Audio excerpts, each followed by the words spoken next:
शिकारपुर वेझो कोयटा में पीपीजे योम तासीस वारे जलसे का वापस ईंदे हादसे में 5 पीपी कारकुन फोत थी विया आहिनि।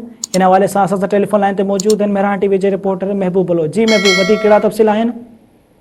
जी बिल्कुल, ये अफ़सोसनाक हादसो पेश आयो है शिकारपुर जनो बाईपास से, जिते 5 ॼणा अजल जो शिकार थी विया आहिनि। शिकारपुर के स्टोरगंज थाने की हद शेख अयाज़ यूनिवर्सिटी लॻे जनो बाईपास से कार भित से टकराइजी कल्टी थियण के नतीजे में कार में सवार 5 ई ॼणा मौके ते फोत थी विया।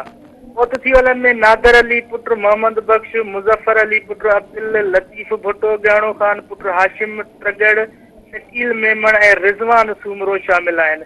सभिनी फोतिन जो ताल्लुक है जो नौशेरो फिरोज ज़िले से है, जेके ईपीए पारा कोयटा में करायल योम तासीस के जलसे का वापस पंहिंजे माग मोटी रहा हुआ तो सदन के कार से शिकारपुर लगा हादसो पेश आयो है। पुलिस मुताबिक हादसो तेज रफ्तारी सबब पेश आयो है। कार तेज रफ्तारी सबब भित से टकराइजी 15 फुट हेठ खाई में किरी पई, जंहिं सबब 5 ई ॼणा मौके ते ही फोत थी विया आहिनि।